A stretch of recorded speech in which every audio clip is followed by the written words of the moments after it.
और इसी को हमारे यहाँ पर ब्रह्म ज्ञान कहा जाता है। இதையே நம்ம பிரம்ம ஞானம் என்று நாம் சொல்கிறோம். इसी को हमारे यहाँ पर अध्यात्म विद्या कहा जाता है। இதையே நாம் ஆன்மீக வித்யை என்று சொல்கிறோம். इसी को तत्व ज्ञान कहते हैं। இதுதான் தத்துவ ஞானம். तो आज सबको ब्रह्म ज्ञानी होकर के जाना है यहाँ से। இன்று எல்லோரும் பிரம்ம ஞானியாக மாறி வீட்டுக்கு செல்ல வேண்டும். ब्रह्म ज्ञानी होने के लिए आपको वस्त्र बदलने की जरूरत नहीं है। பிரம்ம ஞானி ஆகிறதுக்கு நீங்க உங்க ட்ரெஸ் கோட் எல்லாம் மாத்தணுங்கிற அவசியம் கிடையாது.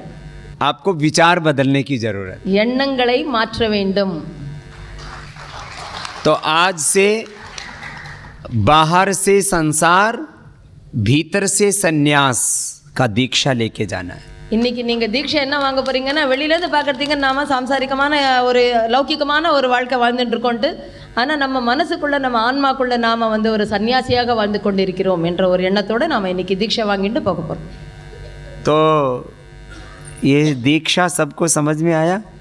இந்த தீட்சை வார்த்தை சொன்னது எல்லாருக்கும் புரிஞ்சுதா? बाहर से संसार और भीतर से सन्यास। क्या बोला? बाहर से लौकिक जगत में संसार, बाहर से संसार, भीतर से सन्यास। और यही जीवन का सत्य है। अब नहीं समझोगे तो जाते समझ में आ जाएगा। இப்போ புரியல அப்படின்னா போனதுக்கு அப்புறம் புரிஞ்சிடும் நல்லா. ये तत्व जिस दिन समझ में आ जाता है उस दिन फिर हम भगवान के बनकर के काम करने लग जाते हैं। இந்த தத்துவம் புரிஞ்சிடுதுனாலே நாம கடவுளுக்காகவே நாம சமர்ப்பண பாவத்துல வேலை செய்வோம். देखो, अपने मस्तिष्क में ज्ञान, प्रेरणा, आदेश, संदेश, उपदेश एक अदृश्य शक्ति दे रही है, वही परमात्मा है। இப்போ நம்ம மூளை இருக்கு, இங்கே கண்ணுக்கு தெரியறதோ இல்லையோ, ஆனால் உள்ளுக்குள்ளே ஏதோ ஒன்று இருக்குது. அதுக்குள்ளே நமக்கு வந்துட்டு ஒரு எண்ண அலைகள் ஓடுறது, அல்லது நமக்கு என்ன செய்யணுங்கிற ஒரு தூண்டுதல் ஏற்படுறது, இதெல்லாம் நம்மளால ஏற்பட்டு இல்லை, ஒரு கண்ணுக்கு தெரியாத ஒரு சக்தியின் மூலமாக தான் இதெல்லாம் நடந்துட்டுருக்கு.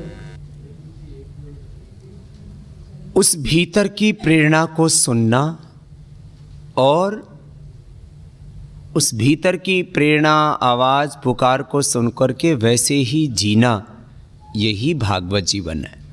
இப்போ நமக்குள்ளேந்து ஒரு ஒலி கேட்குறதே, அதை போல அது எப்படியெல்லாம் நமக்கு வழிகாட்டுதல் கொடுக்கிறதோ அதை போல நாம் நடக்க வேண்டியது தான் நம்மளுடைய வாழ்க்கை தத்துவமாக இருக்க வேண்டும். बहुत से भाई बहन कहते हैं कि बाबा जी हमने वेद नहीं पढ़ी। मैंने कहा वेद नहीं पढ़ा तो अपना भीतर का वेद पढ़ ले। வேதம் படிக்கலன்னு நிறைய பேர் சொல்லிட்டு இருக்காங்க. அதை பற்றி நாம் வந்து நமக்குள்ளே இருக்கிற வேதத்தை நம்ம படிச்சுட்டா போகிறோம். புக்கில் இருக்கிற வேதத்தை படிக்கலைன்னா இட்ஸ் ஓகே, பரவாயில்ல.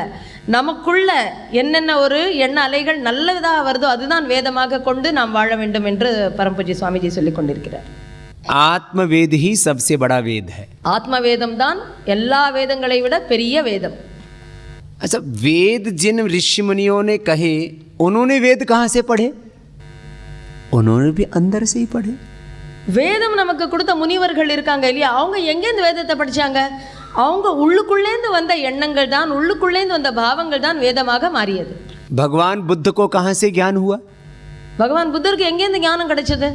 भगवान महावीर को कहाँ से ज्ञान हुआ? பகவான் மகாவீரருக்கு எங்கேருந்து ஞானம் கிடைச்சது? आदि शंकराचार्य को कहाँ से ज्ञान हुआ? ஆதிசங்கராச்சாரியருக்கு எங்கேருந்து ஞானம் கிடைச்சது?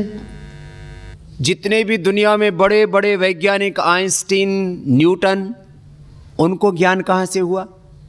பெரிய பெரிய வந்து விஞ்ஞானிகள் இருந்தாங்க இல்லையா, ஐன்ஸ்டீனோ அல்லது வேற எத்தனையோ நாம வந்து கேள்விப்பட்டு இருக்கோம்ல, அவங்களுக்கெல்லாம் எங்கேருந்து ஞானம் கிடைச்சது? पतंजलि को ज्ञान कहाँ से हुआ जिन्होंने इतना बड़ा योग शास्त्र लिखा? இவ்வளோ பெரிய யோக சாஸ்திரம் எழுதின பதஞ்சலி முனிவருக்கு எங்கேருந்து ஞானம் கிடைச்சது? और बाबा रामदेव को तुम सुन रहे हो, बाबा को ज्ञान कहाँ से हुआ? நம்ம சுவாமிஜி மகாராஜுக்கு எங்கேருந்து ஞானம் கிடைச்சது அப்படின்னு சொல்லிட்டு அவரே சொல்லிட்டு இருக்காரு. सबको ज्ञान तो भीतर से होता है, वो ऊपर वाला ही देता है, इसलिए ज्ञान का स्रोत तो भगवान ही है। எல்லாருக்குள்ளேயும் அந்த ஞானம் இருக்கு, அந்த ஞானத்தை கடவுள் தான் கொடுக்குறாரு. இந்த ஞானத்தின் ஒரு ஓட்டம் எல்லாமே கடவுள் கொடுத்த வரம்.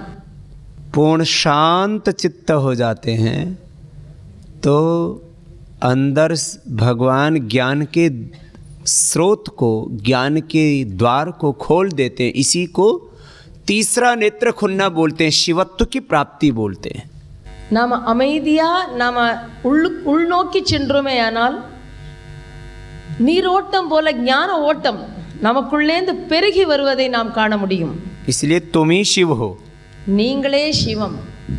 शिवोहम शिवोहम, சிவோகம் சிவோகம்னா நான் தான் சிவன், நான் தான் சிவன். अहम ब्रह्मास्मि शिवोहम शिवोहम तत्त्वमसि श्वेतकेतो प्रज्ञानम ब्रह्मा अयमात्मा ब्रह्मा। तेरे भीतर ही सब ज्ञान है, तेरे भीतर ही भगवान है, तेरे भीतर ही सारा पिंड में ही ब्रह्मांड है। எல்லாமே வேத வாக்குகள் சொல்லிட்டாரு. அகம் பிரம்மாஸ்மி தத்துவமசி எல்லாத்தையும் நாம எல்லாம் கேள்விப்பட்டிருப்போம். அயமாத்மா பிரம்மா எல்லாமே நாம நமக்குள்ளே அந்த பரம்பொருள் இருக்கிறார் என்பதை உணர வேண்டும். इसलिए उपनिषदों में कहा कि जिसके बारे में तुम सोच रहे हो वो ब्रह्म नहीं है, जो सोचने वाला है, जिससे सोच रहे हो वही ब्रह्म है।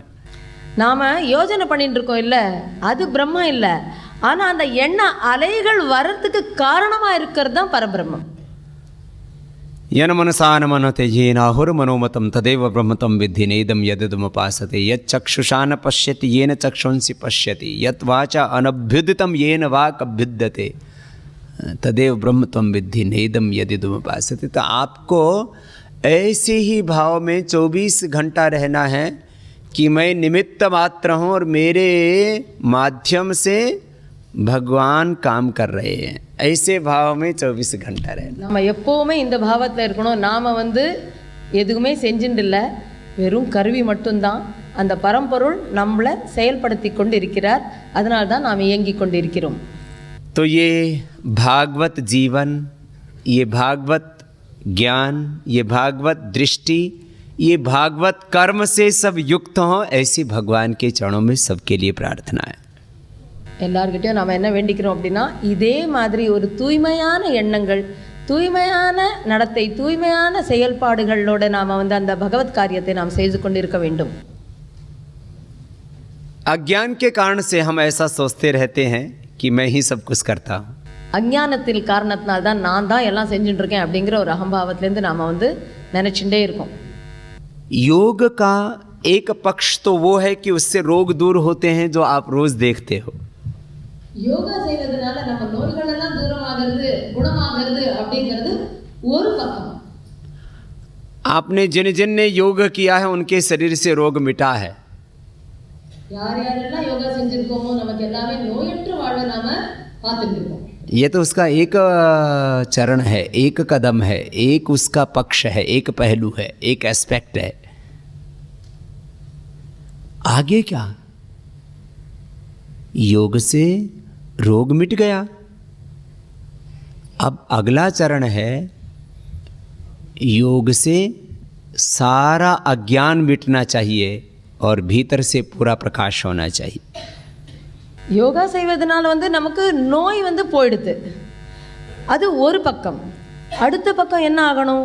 நமக்குள்ள இருக்கிற இருள் நீங்க வேண்டும், நமக்கு அஜ்ஞானம் நீங்கி ஞானம் பெற வேண்டும். அந்த பிரகாஷ் கா தர்ஷன் அப்படின்னு சுவாமிஜி மகாராஜ் சொல்றார். பிரகாஷ் கா தர்ஷன் அப்படின்னா நம் உள் ஒளி நமக்கு தெரிய வேண்டும், நம்ம எவ்வளோ புனிதமானவர்கள் அப்படிங்கிறது நாம் தெரிஞ்சுக்கலாம் இந்த யோகாவின் வாயிலாக. एक चरण योग का पूरा हो रहा है, योग से सब निरोग हो रहे हैं, निरोगी हो के अब योगी बनना है। யோகா செய்து நாம் ஆரோக்கியம் அடைந்து நாம் இப்போ என்ன செய்யணும்? யோகியாக மாறணும். और निरोगी हो के मानव से महामानव बनना है। இப்போ நாம் யோகா செய்து நல்ல ஆரோக்கியமாயிட்டு மானவ் அப்படின்னா மனிதர், மனிதன்லேருந்து மாமனிதனாக மாற வேண்டும். और मानव से महामानव की, नर से नारायणत्व की ये यात्रा जब हमारी पूरी होगी तो जीवन में पूर्णता की प्राप्ति होगी। இந்த வாழ்க்கை பயணம் நரனாக மனிதனாக நாம் இருக்கிறோம், நாராயணன் வரலையும் செல்ல வேண்டும். அந்த பாதையில் தான் நாம் செல்ல வேண்டும். நரலேந்து நாராயணனாக நாம் மாற வேண்டும். अभी तो हम में बहुत सारी कमजोरियां हैं। நமக்குள்ள பல குறைகள் உள்ளது.